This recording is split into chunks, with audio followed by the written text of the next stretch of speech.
Good morning. Slept 10 hours.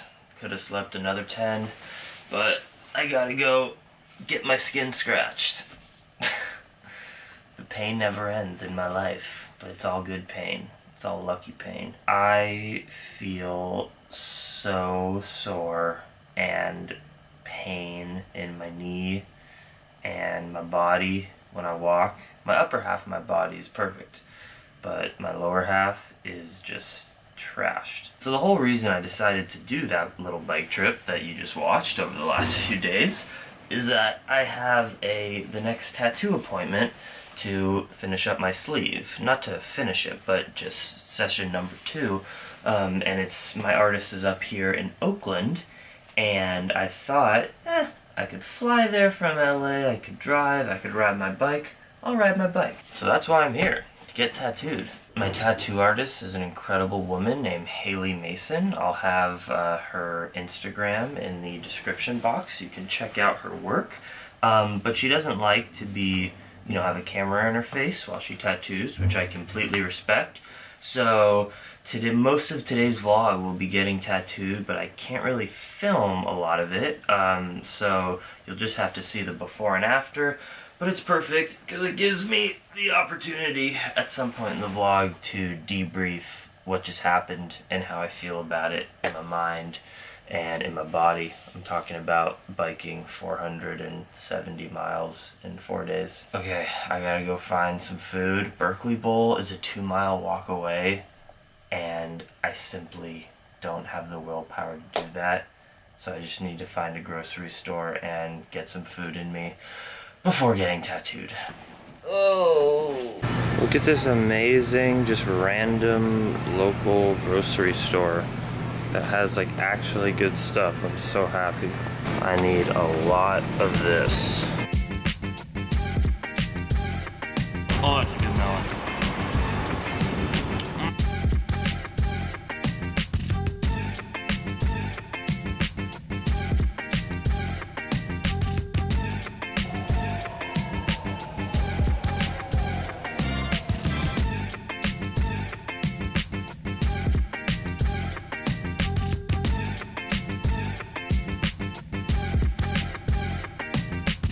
Welcome to beautiful Lake Merritt in Oakland. I've just been eating fruits, commuting to the tattoo parlor, Old Crow Tattoo. Here goes nothing.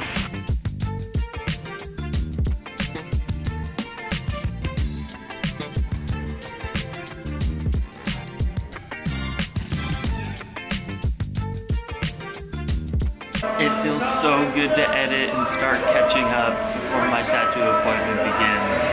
I have not put out a vlog in 5 days. What is life? I'm getting tatted as you're watching this. I'm in severe pain, but it is all for beautiful art, so it's worth it in the end. On all my previous bike tours, I've ridden on my steel touring bike. I ride about 100 kilometers, 60 miles per day. It's honestly pretty easy. It's not that difficult. If you have all day to ride your bike, 60 miles is pretty much nothing. This trip was different. My goal wasn't to take my time, enjoy staying in towns for multiple days. I really wanted to try to physically push myself and see how far I could possibly ride in 4 days to get from LA to San Francisco, no matter how long it took me. I actually originally wanted to do it in 3 days, but that just became impossible for me, at least. Way too much pain. So this was a different kind of trip. I set it up with my carbon road bike. I packed very minimalistically, although I did have my laptop, a drone controller, all my chargers, my camera, my tripod, my GoPro. Most of my gear was electronics, not even clothes or bike parts, which was hilarious. I never got a flat tire on the entire ride, which is amazing considering the roads that I was on. So that was just made my life so much easier. That was awesome. Day one, let's just start there. I felt great. I rode 100 miles before I even got lunch. Like, I snacked on a ton of dates and food. But the first day was really good. After lunch is where it started to get hard, and pretty much the entire trip was pretty difficult from lunch the first day on for the next 3.5 days, because I was simply pushing my body to a level that was very uncomfortable. But still, most of the time, while I was battling headwinds and I was so physically tired, I pulled this glute muscle on my right side, my knees started hurting. I knew physically that it wasn't gonna be difficult too much physically. I can do incredible things. I'm very fit and active and healthy, and I've trained my body for years. You know, riding 500 miles, that's not a big deal. It was the mental game of pedaling and pedaling over and over again when my body and mind were saying, it's time to rest, it's time to shut down. I knew I could physically do it as long as I was staying carved up and I was eating Cliff Bars and soda you guys saw in the videos. You know, I was doing anything that I could to get in those plant-based non-animal product calories, even if they were as unhealthy as like caffeinated drinks and soda, because I just needed the energy. I also wasn't sleeping very much because I was couch surfing. So I stayed most of the time with local hosts, but I would get in at night because I biked all day. I would eat dinner. I would get to their house. I had to chat with them. I'd go to bed at 11 or midnight, and then I'd wake up at 5 in the morning to be on the road by 6. It was totally exhausting, but the game of this kind of trip, and if you're thinking of planning something like this, as long as you've done the physical training over the years, it's not as much about the training in the end as it is about the mental attitude that you hold while you're doing something difficult. So this actually pertains to things that even aren't fitness related. My hardship in this situation happened to be biking 500 miles, but for you it may be a job that you have a contract for and need to support your family, but it's freaking draining you and it's hard for you to do and you don't love it at every moment. Or maybe it's a relationship, or you can expand it to anything in your life that you're going through that is a difficult challenge that you have to persevere.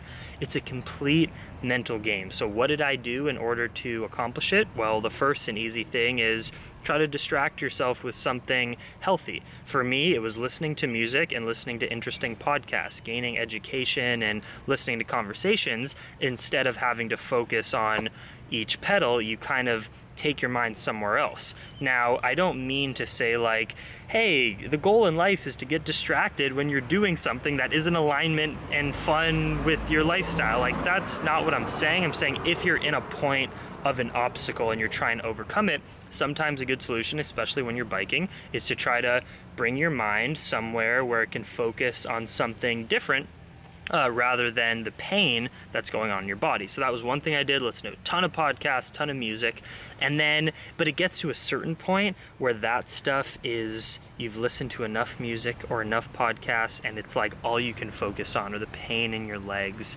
and having to keep pedal and pedal over and over again. And here's where the real kind of spiritual work comes in, and it's ultimately finding reasons that you are grateful for doing what you're doing instead of why you could complain about it. So of course I could stop on the side of the road and say, it's getting dark, there are trucks passing me, I'm getting cold, I've ridden over 100 miles today, my glute muscle is like torn, my knees hurt, and I have 30 miles to go.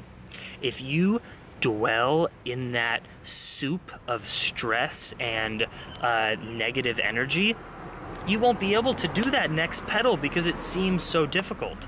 Instead, you can forget about all of that other stuff and say to yourself, and this is what I did, I would stop on the side of the road eating dates or fruit or a Cliff Bar and say, I have an amazing bicycle and an amazing body that can transport me wherever I need to, and I'm not behind a cubicle. I don't have a chronic disease right now.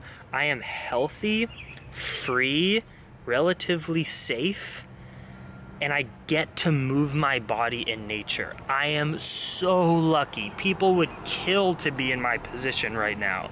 So I would just repeat that mantra over and over. I am so lucky. This is so awesome. This is so cool that I get to have this experience. And I would look at the plants around me and the beautiful sun setting and all the gorgeous things that were going on in my present moment instead of focusing on the things that were difficult.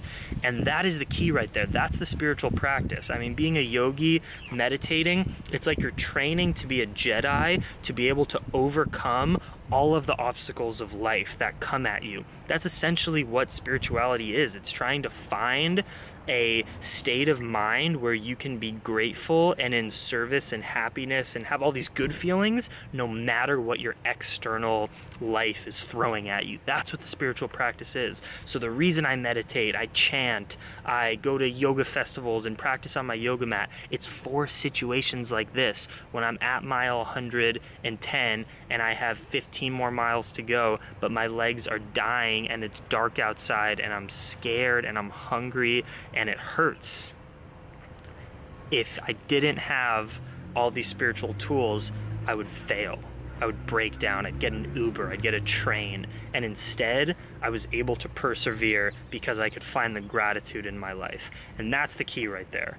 That's the biggest thing I wanted to say with this. Of course, I could continue going on forever debriefing about just like, you know, Helmet, the dude that I made from, the friend that I made from Austria that I rode with, and how cool he was. My couch surfing hosts were so great. I didn't film too much because I was so exhausted by the end of the day, but you know, my second couch surfing host in Salinas, she was vegetarian and she was an extra in Talladega Nights, and she had her dog that she trained. We talked a lot.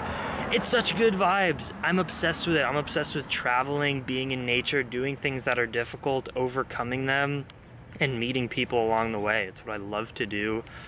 This trip was incredible. I highly recommend it for anyone who wants to do a bike tour. This is like the best introductory route you could ever do. I would recommend, if it is your first trip, maybe you want to go from north to south because it's way easier. The winds are helping you down the coast instead of battling it like I did. And I would recommend doing it in probably 7 days. That would be a good amount of time. 7 to 10 days would be good. There's tons of couch surfing opportunities. There's tons of motels. You don't have to plan too much. You just get on, you know, the Pacific Coast Highway and you just make your way down the coast. You have so many places to stop.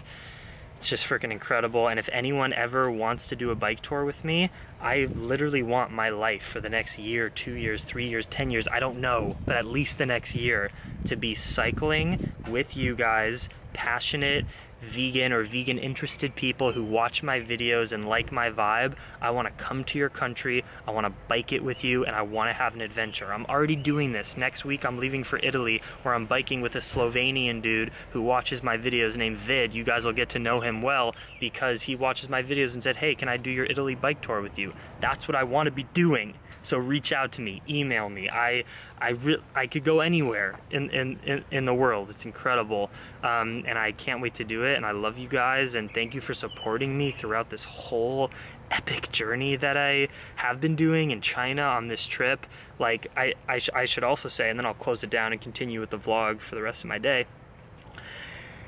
In those moments of struggle, not only was it my spiritual practice that helped me get through it, it was knowing that I had all of you guys who were rooting for me and counting on me to have this epic adventure and do it and accomplish it. And without you guys, I seriously think my willpower and motivation would be like half of what it is. Essentially, you're my accountability partner. I have thousands of people I know I have to be accountable for, and in those moments of struggle, I think of you guys and I go through the comments and like in my head, and I know that you're awesome people who get inspired by me doing epic stuff, and that's what powers me also. So I love you guys. Thank you for the support. It's everything for me, and I can't wait to meet more of you. Let's go back to my tattoo session. If you have any more questions about my trip, more details, leave them in the comments below. I'll get back to you the best I can. Okay guys, we're about to begin. We just christened the sacred space with Palo Santo and incense. And yeah, we're putting mandalas on the snake. My arm was just shaved. Here we go.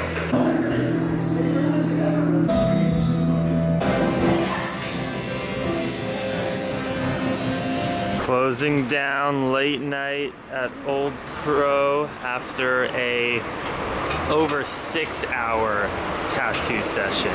This whole week has just been a manifestation of pain, but also beauty and overcoming obstacles. I'm so exhausted, but I'm also so grateful for how beautiful that experience was. I can't wait to show you guys. Hello. I have to be very quiet because there's 3 people sleeping in this house and it's 2:35 in the morning. Naomi is the kindest friend in the world, so she left me dinner to heat up, and I'm heating it up right now. I'm very hungry. Much love, Dream Extreme. You don't have to be as crazy as I to live a fulfilling life. Just remember that.